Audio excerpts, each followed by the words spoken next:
Strain names were originated from people that performed well in the pits. With the birds, they made themselves through selective breeding. Strains are also broken down further by other breeders who did well with a particular strain, which in turn had a version of that strain named after them. There are also other strains whose names came from certain circumstances, or a particular color.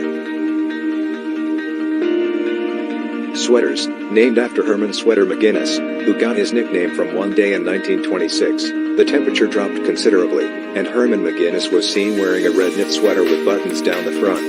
The bottom went to his knees like a dress, and the sleeves were rolled up to elbows and were bunched up as big as a football. About all you could see was a face, 2 hands, and 2 feet sticking out of a red sweater. Immediately people around him would say, "Come here, sweater," and the name just stuck. The history of the $5K sweater. Carol Nesmith of Blackwater Game Farm fought a particular rooster in Sunset. The rooster won superb against a Jim Kent rooster that he jokingly offered Carol Nesmith to buy the rooster for $5,000, $5K. Carol turned the offer down. Since then the family of fowl bred from that particular rooster was called $5,000 live. Basic blood of the 5K sweater? Half possum blood, half yellow-legged hatch steward. What Carol did is he bred back that particular $5,000 rooster to possum side, and that's where the $5,000 line sweater started. He also lent it to Dink Fair, and Dink breeds it to possum hen that Carol gave him. But through the years Dink Fair infused a Kelso blood to his $5,000 sweater to head cutting.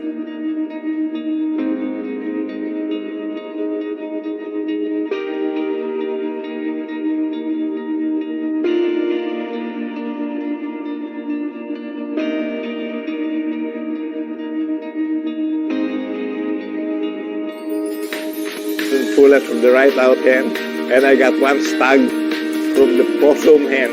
They called her the possum hen because there was 4 of them. The sisters were eaten by the possum, that's why her back was all scratched up. So when I got this, when I brought the trio back, I told Carol, I said, when I breed towards the other 2 hens, they're not as nice as when I'm breeding towards the son of the possum pullet.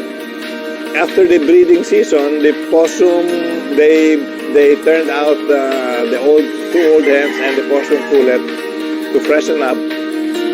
There was only 1 clutch of eggs on the 3 matings, and this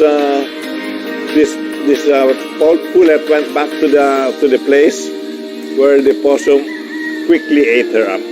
So there was only one hatch, 1 clutch of, I think there was five stags, I think. 5 stags. I got 1 stag, I had the first choice.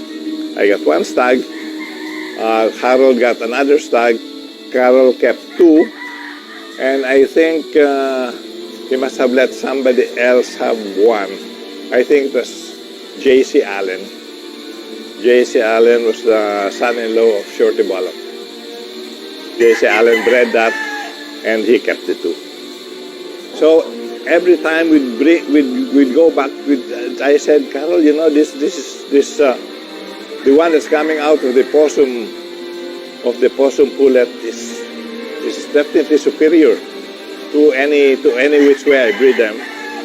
And then we know now that it's superior because she was the daughter of the of a cock that was producing all of those winners, and they were winning every other derby.